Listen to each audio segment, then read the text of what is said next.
This is OverDrive with Hayes, Noodles, and the O-Dog on TSN 1050.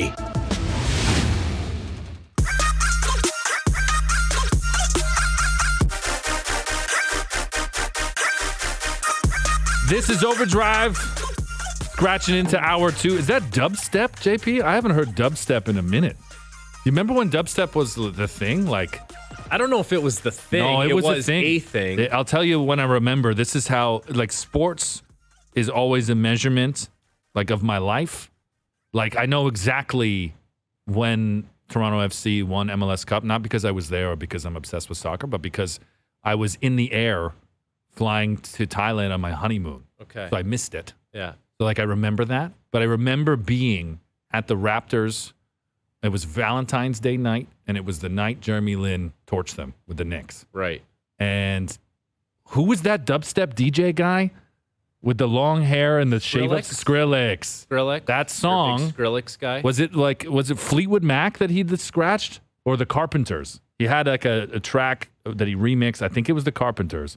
And that was like the hottest song in the world. Really? And I remember them playing that to drown out like the road excitement that the Knicks were coming back to win that game. I am so unfamiliar with all of that. I have no idea. I say Skrillex, you don't even know? I know who Skrillex is. Like I can picture or hear some of the songs and the melodies, although they're not really melodies. It's just like it sounds like Transformers crashing into each other. Right. But I can hear it in my head. I don't know what it means or what it sounds like. You were probably in Sudbury at that time. You were probably just country music all the time. Country music, yeah.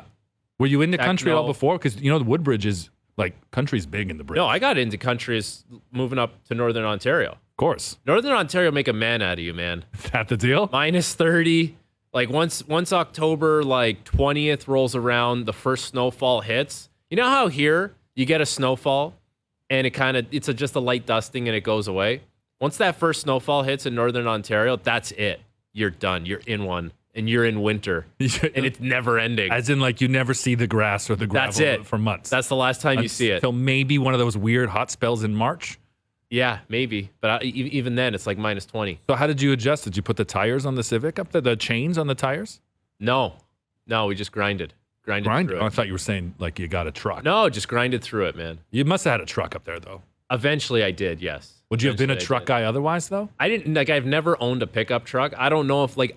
Dude, we talked about this yesterday. I don't own a power tool. I think if you don't own a power tool, you cannot own a pickup truck. It's like a prerequisite. Yeah. You can't do it. Soft hands, not just on the ice, through life. Just soft in general. I'm like that too. Like I'll shake someone's hand and then they pause and go, "Those hands are really soft." And I go, "I'm only half Portuguese." I didn't get the full. Yeah, I can't do a power tool. I have a great hand lotion I use on a daily basis. Like, is it fragrant? No. I'm saying like in that situation, it's like. This guy's never done any manual labor in his life. No, but if I need something done around the house, I just use the Jiffy app, like our friend. Dude, Brian 2 days in a row, Jiffy app. That's it. Look at this. We'll get into some proper hockey talk with Darren Dreger. But earlier, Frankie Corrado and myself, Brendan Dunlop, we were talking about how potentially people think we sound alike. Carlo does. Yeah, Carlo thinks we sound alike because he accused you of saying something I said. And our guest yesterday, Thomas Rongan, had replied to your question as if it was me asking it. I got a text. You two do sound very much alike.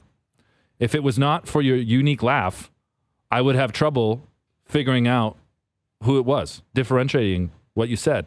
Thankfully, I am your mom, so I know. Ah, nice. Yeah, that's right. Mama Dunlop, checking in. Yeah, she's listening to the show. Does she like your new nickname? Okay with Reg? I don't know. I don't know. I always wonder this, like what the arguments about names would have been like back in the day, mid 80s. Was it like she pushed them for a Portuguese name? Dad's like, look, I can't go with the Nuno Dunlop, and then I end up with Brendan. Could have been Manny. I doubled down. I got the son's got a pretty hardcore Portuguese name, so yeah, I've doubled down with that. Okay, perfect, solid. We're gonna talk Maple Leafs with Darren Dreger in just a moment. There's a guy who does manual labor. Yeah? Yeah, dude. He probably has a pickup truck, eh? Dregs for sure has a pickup truck. He spends most of the summer out west. Like he's a Western guy. I think he's a Saskatchewan guy. So like Dregs is built different. He understands what a real winter is like. He understands manual labor. He probably has every power tool you can imagine. Not like us, city kids. Not like us. Not like yeah. us. I grew up in Windsor, and I've never had a pickup truck. And when I go back, I am astonished about how many more trucks there are.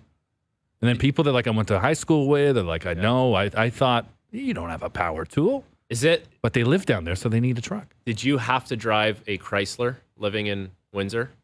There definitely was. No, my first car was a Toyota product, actually. And people must have been throwing eggs at it. I'll be honest, there were definitely some people where that happened. Yes, yeah. Specifically, that happened. Yeah, it's pretty hardcore Big Three country down there. Yeah, Big Three country. Let's bring in a man's man. None of this, no power tools, no manual labor talk. Let's bring in a real man in Darren Dreger. Joining us now on the Maple Toyota Hotline is Darren Dreger, TSN Hockey Insider, and dubbed by Frankie Corrado a man's man. Dregs, this is a pleasure to speak with you, my friend. I haven't had the opportunity to do this before. Yeah, well, the pleasure is all yours because I'm still on holidays, dragged out of holidays for a big announcement obviously made yesterday by the Toronto Maple Leafs, but I'm listening to you guys talk about your vehicles and man's man and all that sort of nonsense. And I'm doing this from a hotel. We stopped in Sault Ste. Marie. So I've got a summer place on a lake in Manitoba. And because of Tiny, our 135-pound Great Dane, we've got to drive. And it's literally a 3.5-day ordeal. And I'm looking down at my poor truck, a GMC AT4 4x4, and thinking, I don't think this vehicle is ever going to be the same again. So I think that kind of lends itself to the conversation you guys were just having. So, Dregs, you've had some time to reflect now between yesterday and today. What do you make of the Auston Matthews deal? Do you like the number? You like the term? Where are you at with the deal? I thought it was incredibly fair, and I would have been among the least surprised, I think. I think there were some that were eagerly anticipating and starting to question the timing of why this wasn't happening sooner, because I think we all left, the postseason thinking that an Auston Matthews deal with the Toronto Maple Leafs would get signed and would be announced sooner rather than later, and that wasn't the case. Why? We can't be entirely sure. I mean, Matthews is entitled to his time away, and he probably needed a break. But one thing I can assure you is that it wasn't because that there was a hard back and forth between Judd Moldaver, Auston Matthews, and Brad Treliving in the Toronto Maple Leafs. This was handled with class, both sides. And Treliving, in my back and forth with him yesterday, and helping analyze this deal after the fact, said dealing with Matthews was impressive. Now, Leafs Nation may have some concern over the length of the term. It's, a 4-year extension, so keeps him in the pack for 5 years. But, look, I think that this is fair for both. By then, the Toronto Maple Leafs are either going to win a Stanley Cup or more than one Stanley Cup, or they're going to be in a position where they've got to rethink the direction moving forward. And maybe that's where Matthews has to rethink and other players have to rethink. So, they set the table on what Auston Matthews' next deal was going to look like when they signed him out of his entry-level contract and gave him that 5-year term.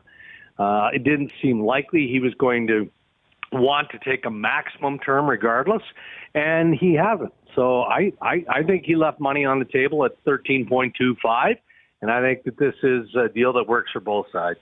Yeah, I'm with you. I think so, too. And you can understand why Leafs Nation would have wanted to see 8 years, especially with all the other deals that we've seen. The Leafs must have pushed for longer, but the fact that he's in a point where, as you say, it seems like he left money on the table. This is a really sweet number that I think any Leafs fan, would have snapped your hand off for if you offered them this at any point last season. Yeah, and then so doesn't that speak to Auston Matthews and what he wants to do? He wants to win. Mm-hmm. Not that 13.25 is anything to sneeze at. I mean, come on. By the end of this deal, he'll have made generational money, right? I mean, that's just the way it is. And when you analyze this deal further, as has been articulated by others, I mean, the majority of this contract is signing bonus money. So, that sweetens it another layer. So now we're going to have to wait and see what happens next. And that's with William Nylander, which I'm sure you guys are going to want to talk about. And look, Treliving, I'm sure, would have preferred a longer contract. Obviously, he wants Auston Matthews locked in with the Toronto Maple Leafs as long as he can. But he can understand the position of Matthews, not that there was any sort of pushback. I think Toronto knew that the term was going to be a 3, a 4, or maximum a 5-year deal, and they opted for the 4-year, being the player and the club. So all of it makes perfect sense. Dregs, if I'm looking at how Matthews and his camp have planned out his contracts, it's pretty brilliant, actually. And I thought O-Dog put it great yesterday. We talked about a kid from Arizona who's going to give 12 years of his career to this team in Toronto, and all that stuff is great. But when you look at when this contract expires, he's going to be 30 years old. And to me, I look at that and I say, that's the one where he's going to cash in. Yeah. That's the one where it's going to be the 7 if he goes somewhere else, or the 8 here in Toronto. And it's like, instead of him doing that at age 34, where it becomes like a 2-3 year deal at less money, he's basically planned this out perfectly as long as everything goes according to plan. He has, but he's also banked on the belief, the reality, the expectation of everyone, starting with Auston Matthews, that he is going to be a superstar player through the remainder of this next contract and put himself in that position. And Frank, you know this. I mean, not every player has that level of comfort. You look at David Pastrnak, you look at some of the other mega deals that we've seen that are maximum term, right? Well, David Pastrnak is a superstar National Hockey League player without debate. He just felt more comfortable in taking the security. Was offered to him by the Boston Bruins, and Boston was happily eager to get that deal signed. And that was a deal that went back and forth. And that was heavy lifting by J.P. Barry and CAA Hockey to get that deal done. I'm a bit surprised. We talked about this on First Up this morning. When Matthews signed his first 5-year contract out of the entry-level deal, there were some people pissed off around the NHL. Pretty much every other general manager outside of Kyle Dubas, because that kind of reset what a player of that magnitude or around, Auston Matthews' stature, a star, if not a superstar player in the NHL, could command. And, that rankled a lot of people because that term was quite a bit less than everyone was expecting. The rival general managers wanted Toronto to get him into a 7-8 year maximum term. And that wasn't the case. Matthews called his shot, and he's done it again. But you've got to have rock-solid confidence and assurance in the belief that you're going to hold your status as a top player in the National Hockey League for the next 5 years. Otherwise, you potentially do leave more money on the table. But I think it's a safe bet that he's not going backwards. Yeah, and I was also wondering, is this going to become a trend for some of the younger players? And I don't think it does, Dregs, because I just think guys work so hard. Obviously, you work so hard to win a Stanley Cup. That's first and foremost. But you work so hard to sign that long-term ticket, right? And the only other situation I can maybe see this coming into play is if a team forces you into a bridge deal, and then you have a couple of great years and you have the same kind of confidence that Matthews has, and you say, all right, you wanted me to take the bridge. Now you're going to have to sign me to a 4-year deal. I'm going to be a UFA at 30 and I'll cash in then. But I really think guys are still going to want that 7-8 year security. It's just the way hockey players are wired. Yeah, for the most part. And that's why, when I look at what Matthews has done now in his last 2 contracts, I give him and his representatives a ton of credit, because there is some danger, right? There is some risk in all of that. But he's a status player, and, none of us believe that that's going to change anytime soon. But if we can just flip over to Nylander, that's why I'm curious to see how deep Toronto wants to go with Willie, and whether or not Willie wants to put himself in that bracket of a Marner, a Matthews, maybe Tavares, a bit longer deals, right? Or if Willie wants to look at the money that I believe Toronto is willing to put on the table, but it has to now come with that term. So, guys, what would you stomach here? If Toronto could see a way to give Nylander, say, upwards of $9 million per year, times 8, would you do the deal? Yeah, I would do that deal. I would do that deal. I would do that deal all day. Maple Leafs. So you're talking about between 72 and 75 schmil. Like, that's a lot of money. Mm-hmm. So if you're Nylander, are you sitting there going, okay, well, I've got an opportunity here to make a ton of dough. Obviously, Toronto is a unique market from an NHL perspective. In the endorsement money, that can be made. It's not chump change, right? These guys can make big dough based on their personality, and Nylander has that working in his advantage. Or do you want to risk it and just say, hey, you know what? I want to prove to everyone that I'm a top money player, and based on the stats that I've presented, I deserve that. That's got to be the challenge, and that's got to be the wrestle that Nylander is dealing with right now. Maybe with his family, with himself, all of those things. But I think Toronto would potentially go that long in term, and if they got him under $10 million, around $9 million, I think that would be a team-friendly number as well financially. The question that we're all speculating is, would he go for that little, or is he looking for 10 or 10 plus? His comments. Yeah, well, that's what we're going to find out. But I just don't think Toronto can give. Well, they can't give him 10. No, he'll get it. He'll get it on the market. But it's not likely going to be in Toronto, so he'll likely be traded first, and then have to prove that he's worthy of that type of money. To date, he has been. I understand and appreciate his position.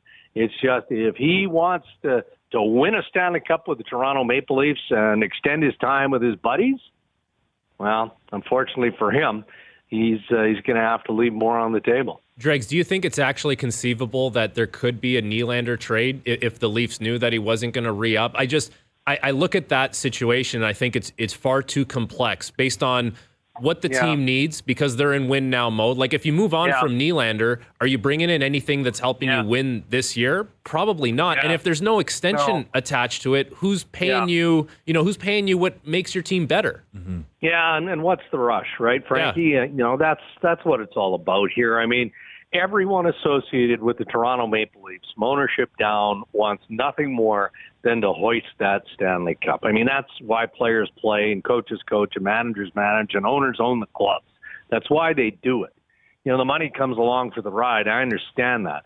And teams don't like players of this significance. We talk about William Nylander walking into free agency. They don't. But there is such a term as own rental. So I think that you have to have a look at different scenarios. I'm sure there were trade conversations around the draft, and Treliving has probably had a few of those over the course of this offseason. But he's too impactful a piece. So get into the season, see if the negotiation continues.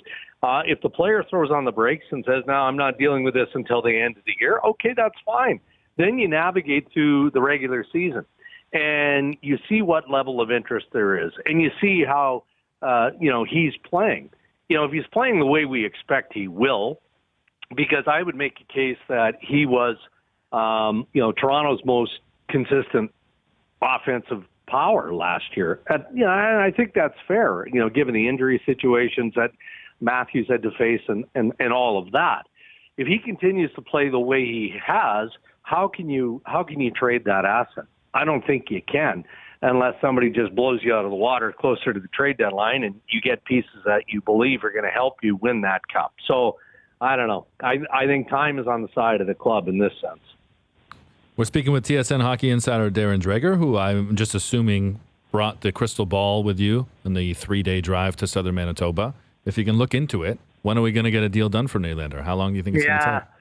I think that the player would have to buckle for it to happen anytime soon. I do. And the messaging that I keep getting back from my sources is, look, we're just going to have to wait and see. And I poked around earlier today asking about what we speculated on a couple of minutes ago.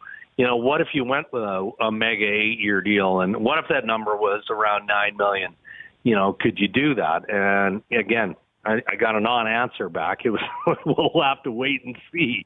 So I'm going to apply that to the possibility of Nylander signing or not signing a contract extension. But as we've already established, through a number of different venues here, time is on the side of the team. They don't want to lose him. They're going to continue to chip away. There's no contention here. At least I don't get that sense. It's not working as flawlessly as it did with Matthews, but there's still time. So it's impossible to say if it'll get done anytime. I'd be very, very surprised if a deal was done before the start of the season. I'd be real surprised.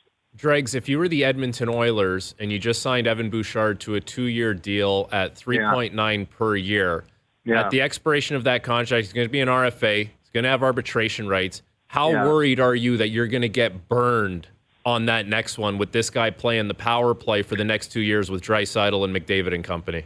Yeah, you're worried. If you're Ken Holland, you're probably not the general manager of the Edmonton Oilers, so you're maybe less worried about it. Someone else will deal with it, eh? Yeah, and if that's the case, it'll be because that's Kenny's option and choice, right? Just based on his contract.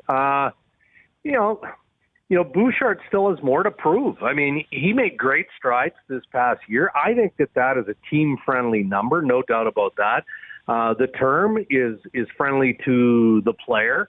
So let's assume that he's going to continue to play the way that he played last season. And then the team is going to have to make a decision as to whether or not they want to extend him long-term and pay him what he deserves. And if he plays as well as he did last year, then I don't think it's going to be a huge issue. They'll have to find a way. But, the Oilers are no different than a lot of teams around the National Hockey League. They're a cap-strapped team. They are. I think I read somewhere earlier today that the expectation is that the Oilers start with a 21-man roster. Well, that's just to get cap compliant. So they're making the best of a real tough financial situation. They're hoping that Evan Bouchard continues to develop. He's confident that he's going to continue to develop, and if he does, then the next contract will look after itself, and maybe that speaks to what we were talking about at the beginning of the conversation and the fact that players do bet on themselves. And in this case, I think it's a safe bet that Evan Bouchard is going to make a ton of money over the rest of his career. Well, and the thing is, he didn't really have a choice. If you don't have arbitration and you're an RFA, you have to take what the team gives you. I think in an ideal world, Edmonton would have looked at it and said, if we could make some cap space to offer this guy a longer-term deal at an AAV that we think is going to be a discount down the road. Because the thing he's going to have going for him, Dregs, is he's playing that power play, and there's so many points going around on that power play. It's like 35%, they click at. It's like that's going to be the big hurdle for Edmonton, is that, yes, there's some defensive liabilities at times, and he needs to prove himself on that side of the ice. But, man, the numbers could be very, very high. Yeah, they could be very high. But, again, this is all about management, right? Like, Evan Bouchard was a question mark.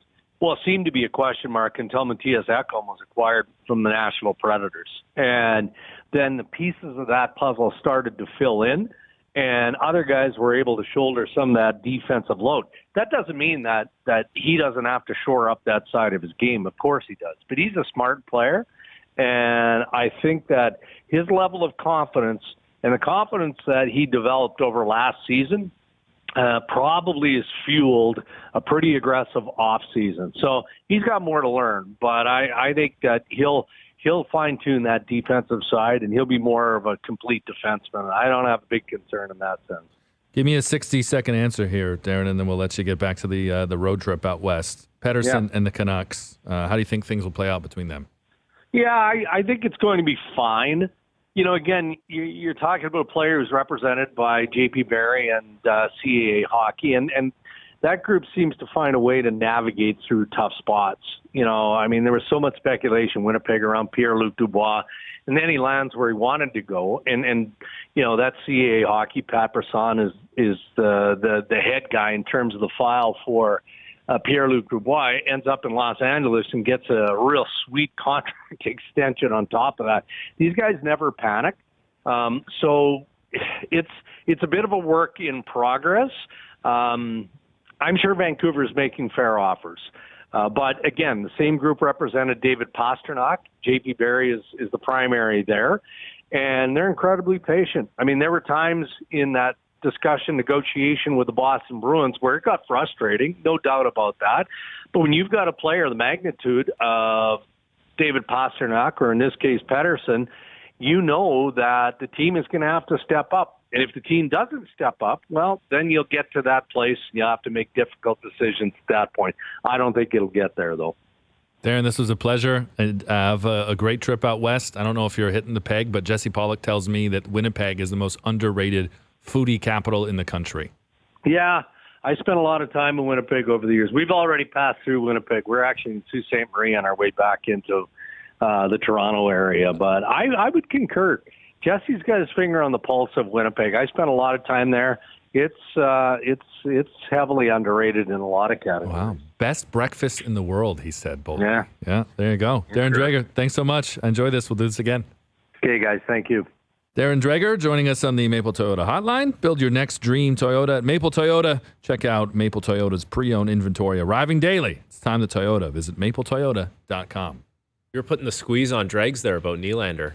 You think I was? Yeah, man. You were trying to get something out of him. I like it. I mean, Leafs Nation wants to know. That's a guy that's very much in the know. He's working the sources, the multitasking in the drives like across the country, which is also something I considered driving to Vancouver because I got a 90-pound German Shepherd. You do. Didn't drive it, though. I thought, you know what?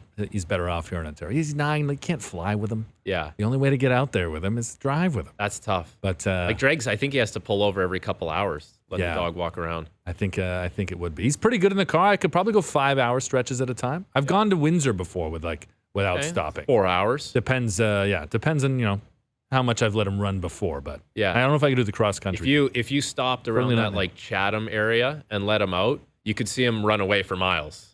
Basically, like being in the prairies. I think, if I'm not mistaken, Chatham is where they invented the Hawaiian pizza. I hate that. You would hate that. the Hawaiian pizza. I feel like that was the universe putting us together here on the show. You like Hawaiian pizza? I mean, well, yeah, I do enjoy it. I do enjoy Hawaiian pizza. I know culturally why it upsets you. Taste-wise, it upsets me. No, taste-wise, it's okay. But it's you know what it is? You're going for, it's more of like a dessert pizza. No, dessert pizza has Nutella and like a little sugar icing on top. There's that as well. Oh, there's a great place in my neighborhood that does a great Nutella pizza. Oh my God, I love it. This is Overdrive. Lots more to come. Don't go anywhere. You're watching on TSN2. Listen on TSN 1050 and the iHeartRadio app. You can never ask me to stop drinking. Do you understand? I do. I really do.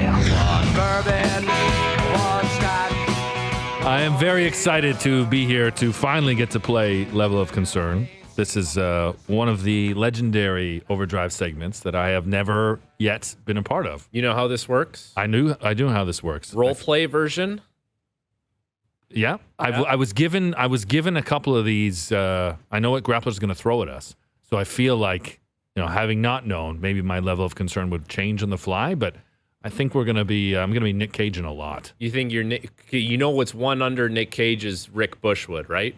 JP? 6 Bush Light, 6 Bud Light, and I love them, tall boys. So that's Rick Bushwood. That you're not quite Nick Cage, but it's getting there. You're close. Is there a 12-pack sound as well, JP? Or it's just one, just Rick Bushwood? It's Rick Bushwood or Marty Wildwood or Rick Bush. I can't remember the guy's name. Either or. I want Marty Wildwood or Rick Bushwood. Grappler, take us through it, buddy. Because if I was having pints on a patio, I'd want you there. Okay, let's get it rocking here. Okay, surprise! He didn't think that. He's like, "What? Socializing outside of work? No." I love it. I'm just ready to dive in here. All right, role play level of concern. We're off and running. Frankie is playing the role of Auston Matthews. Level of concern: you won't cash in as much as you'd like when your 4-year deal is up. Ooh. I'm not a pint on the patio. I'm probably a pint and 2 or 3 shots. Like, I'm not overly concerned. I'm having a good time about it. Here's the thing. If Auston Matthews comes back in these so he's got 1 more year, he's going to have 4 after that with Toronto.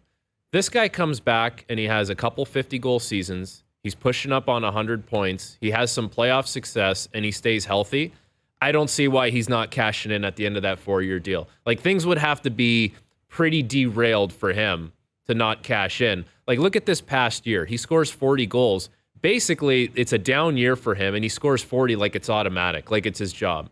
I'm not overly concerned about this. Yes, there's some risk involved, so I'm not a pint on the patio. I'll throw in a couple shots, but I'm having a real good time on that patio. Be a good patio. Yeah, I guess so. Yeah. Fair?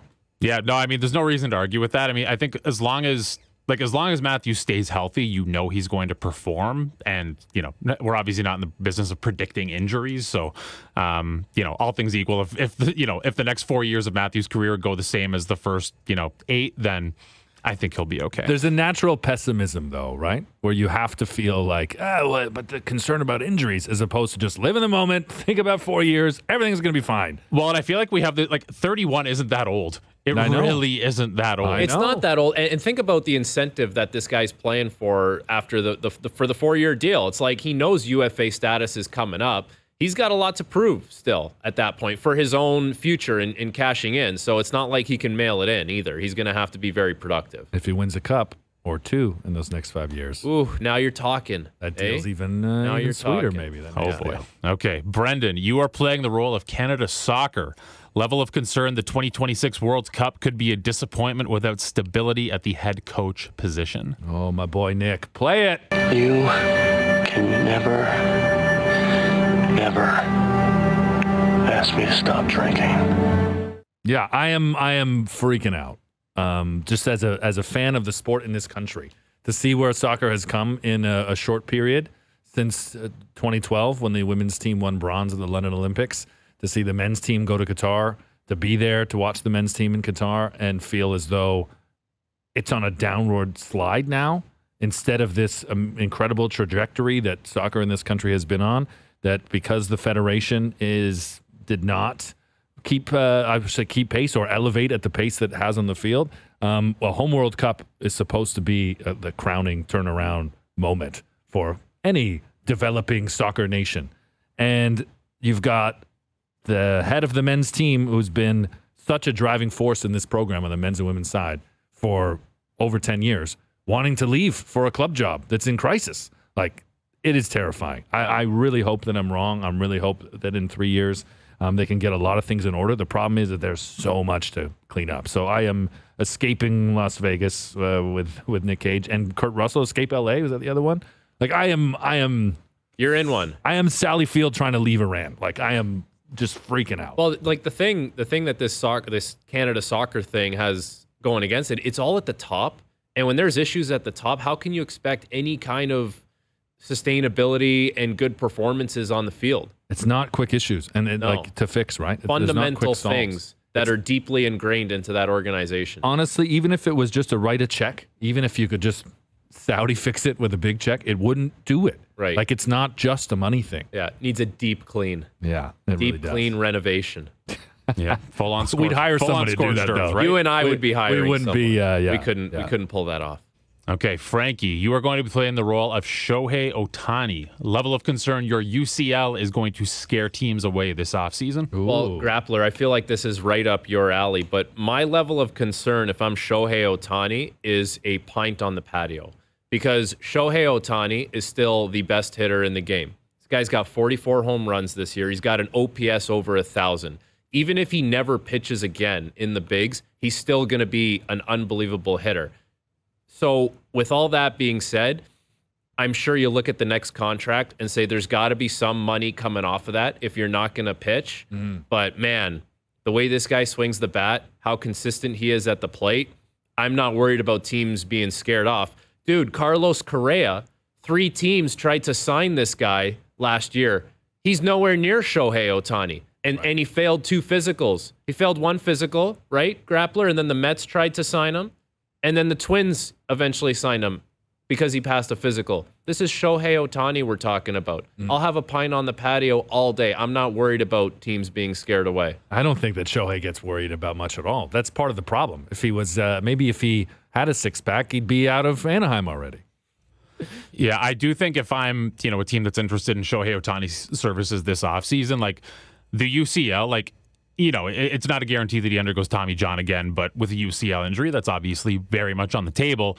It'd be his second time undergoing Tommy John, and like it is a wear and tear injury, so you do wonder. Just like obviously, the elbow's a big part of his swing too. So if you're undergoing a second Tommy John, you you do wonder what kind of, I guess, just leftover damage there might be going forward and how that's going to impact him late in his career. You got to remember, he's not young. I mean, he's not old, but like he's in his late 20s. So as he gets older, like that elbow, the wear and tear on it just might get a little bit worse. So not a lot of case studies on how Tommy John surgery affects hitters. Listen, man, when you're a unicorn like Ohtani, you're in a field of your own. So that's what he's navigating. And I mean, listen, like Bryce Harper is a perfect example of this. He underwent Tommy John surgery this offseason, and I mean, he hasn't been terrible at the plate, but, a big part of Bryce Harper's game when he was with the Nationals and obviously with the Phillies now, big power bat. Yeah. Not hitting a ton of home runs this year. Grappler, with all that being said, like if you were kind of in charge of Ohtani's career, would you be telling him, listen, it's not worth it to pitch anymore. The juice is not worth the squeeze. You got to be a DH.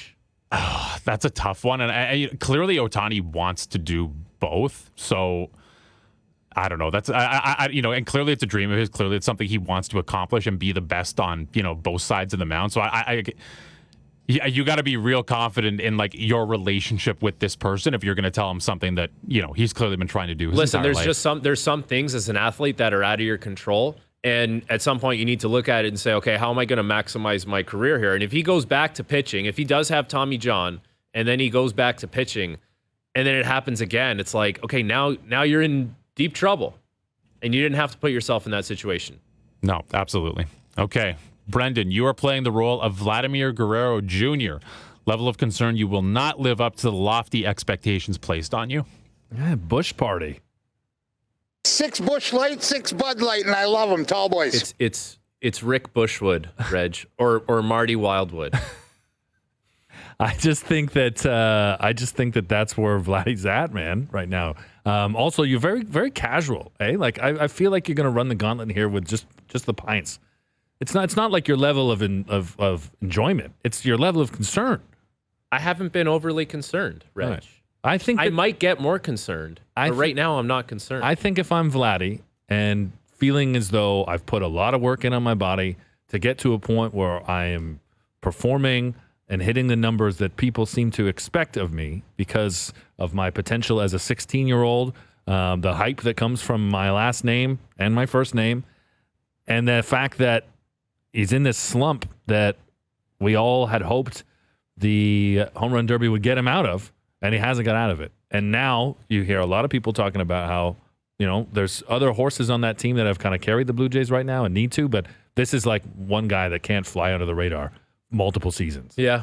You got to get beyond that 2021 form and be the superstar exactly. He's got to be a superstar. Right? I think he should be a little concerned. It's a lot harder. Absolutely. And like you're calling it a slump. I mean, this has been happening since last season. Like at one point, does slump just turn into the norm? I wish I was having pints on a patio with Frankie and that I could be that relaxed, but I'm not. Okay, let's see if this next role gets Frankie a little concerned. I don't know if it will, though. Frankie is playing the role of Brooks Koepka and Justin Thomas. Level of concern, neither of you will make the U.S. Ryder Cup team. Well, I'll guarantee at least one of them is not making that team.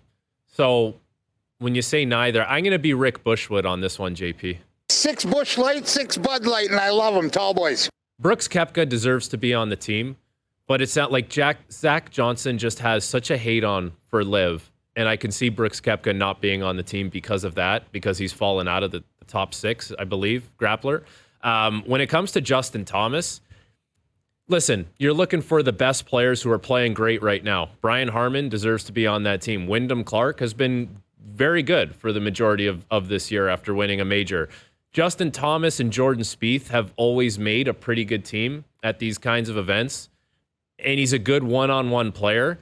I just don't know how you can have him on this team when he's not playing up to his capability.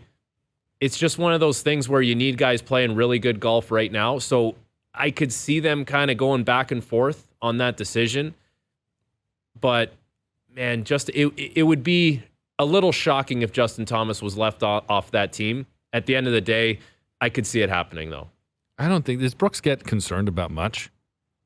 No, not really. I think he's concerned sometimes about the perception, what people think. Plays it off like he doesn't care.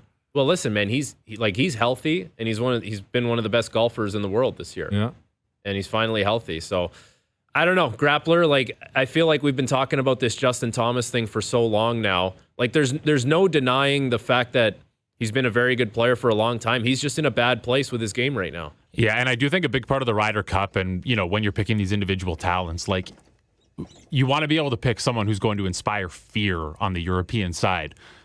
And are any of those European players who get matched up with Justin Thomas, like, are they going to be looking at this guy and scared? Like, I feel like for starters, like, in the team portion of it before the, singles go out on Sunday, like, I wouldn't want to be matched up with Justin Thomas because I'd be feeling pressure because you're like, I got to carry this team.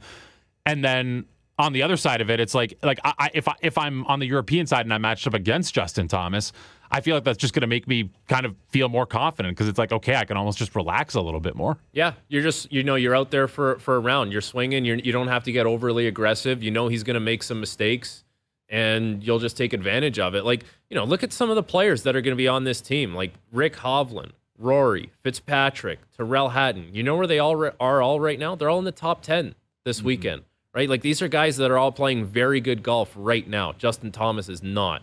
Yeah, and the Europeans have finally moved on from the Lee Westwood, the Luke Donald, the Ian Poulter, Sergio Garcia. Oh, yeah. Like they finally got that next wave, next gen, where it feels like they're just going to absolutely dismantle that U.S. squad. Well, whether Koepka and Justin Thomas are on it or not. Listen, historically, Europe does very well at this tournament to begin with, and now, like you said, there's some new blood in the roster for Europe. So I don't know. I wouldn't want to be making that decision. I think if I were making that decision, I would be going with who's the best players right now, who's going to give me a chance right now. Rory might not be healthy. He's got a bad back. Oh yeah, he's looking very uncomfortable in his swings. He's got a bad back. So who knows? I think if I'm the powers that be in the golf world, I'd be more concerned of what Koepka says for being left off the team because that's what's coming. On the other side, I say we get to a couple more. This is Overdrive on TSN2, TSN 1050, and the iHeartRadio app. Now, back to Overdrive with Hayes, Noodles, and the O-Dog. I told you long ago on the road, I got what they waiting for. This is Overdrive, brought to you by FanDuel, bringing you everything from the opening line to the final score. My name is Brendan Dunlop. I've been called Reg here by Frankie Corrado and O-Dog yesterday. Oh, loved it. It's a good name. Like, yeah. It's a good name. I'd be happy if it stuck. And it's not official until you get faunted by it. But I think you're good. I'm not asking man. for it. I think you're good. You're locked in. You're Reg. Well, I'm glad that I had you with me yesterday, buddy, to talk about the Auston Matthews deal. That was fun, man. I think the level of concern that Leafs Nation was growing as the summer went on was getting towards being in the bushes with your boy Rick. It was just starting to heat up to the point where people like, hey, wait a second, isn't camp a month away? Wasn't Auston Matthews supposed to be done July 1st? Why is it not done? I always thought first day of camp would have been a perfect way to do it, but hey, who cares? It comes a month before camp. That's great. And I'm sure Leaf fans are pumped. Came at a good time for us, that's for sure. Yeah. Grappler, shall you run us through more concerns? Yeah, we got two more here. Brendan, you're going to be playing the role of New York Yankees manager Aaron Boone. Level of concern, this will be your final season with the Yankees. Oh, I mean, Nick Cage, how you doing? You can never ask me to stop drinking. Max level of concern, right? Look what you've done with this team that has Aaron Judge that's supposed to be smashing every. You got Garrett Cole that's a Cy Young pitcher like right now. I know Judge has been injured, but I'm talking about the last couple of years. Like the expectation in that city every year is win the World Series. And you're in a position this year where you should be challenging for the division, without a doubt. The thing that Boone has going against him is that I don't know if Brian Cashman is going to get fired. He's the guy that should be fired. He's the one who's assembled this team. But Boone is going to be the fall guy at the end of the day because something needs to happen with someone who carries some kind of significance within that organization. Manager's always, the head coach is always the fall guy. Yeah. This is a normal thing. Yeah. But Cashman is the guy that should be going. Do you think, though, in desperation to change it, that Cashman will maybe force Boone out sooner so he can make one last hire to try and I don't know. things? Like, listen, I don't know how it, but like, listen, when the Yankees have a season like the one they're having, something needs to happen. There's no way both guys are coming back. So it just seems like Boone is the guy that's going and not Cashman. I can't see the Yankees tossing Cashman out. No. Right. No. There's just too much history there. Yeah. So if I'm Aaron Boone, I'd be pretty worried. But at the same time, I feel like maybe he needs a new adventure in life. He seems to me like a guy that would be very happy to just go off to Tuscany or somewhere. Well, and I've been wondering this the entire season for Boone. Like, I wonder how much longer he even wants to be manager of the Yankees. That's what I mean. Like, he does strike me as someone who's, like, we see it every game. You know, he's getting tossed a bunch. He's always yelling at umps. And he does strike me as one of those guys who kind of plays it up a little bit for the cameras and likes being a bit of a showman. So I there is part of me that wonders, like, how genuine that actually is. But there's times you look at him and he just looks absolutely miserable doing that job. And it's, you know, we talk about, you know, the pressure that comes with being here in Toronto and playing for the Maple Leafs or coaching the Maple Leafs, whatever it is. Like, you know, it's pretty much the same, if not worse, in New York being, you know, manager or playing for the Yankees. It's got to be times 10 in New York with the Yankees. 100%. You were saying, you know, you were concerned that being the pro made your face look a little weathered. Yeah. Right? We always say that the U.S. presidency at 4 years ages a president by about 8. Sure. Like double time. Yeah. It's being the manager of the Yankees. Yeah, there you go. He went in his late 40s, coming out 60. Yeah, 100%. All right, we got time for one more quick one. 30 seconds. Frankie is Canucks fans. Level of concern, this will be Elias Pettersson's last season in Vancouver. Ooh, 2 tequila and gingers. I'm not overly concerned. I like tequila and ginger. Tequila and ginger. That's what you start your night with. I'm a big Ryan Ginger guy. I love my tequila, but not with ginger. You're starting the night with outrageous, Frankie. Yeah, start the night with tequila. But then what are you switching to? You can't switch. Dude, it doesn't matter. Once you start with tequila, you can go wherever you want to go. Listen, Elias Pettersson, if things go in the right direction for the Vancouver Canucks, there's no reason for him to leave. He's their franchise player. He should get a very fair deal from them. We'll talk about the Leafs franchise player that they know is going to be in Toronto for the next 5 years with Mike Johnson on the other side. This is OverDrive on TSN2, TSN 1050, and the iHeartRadio app.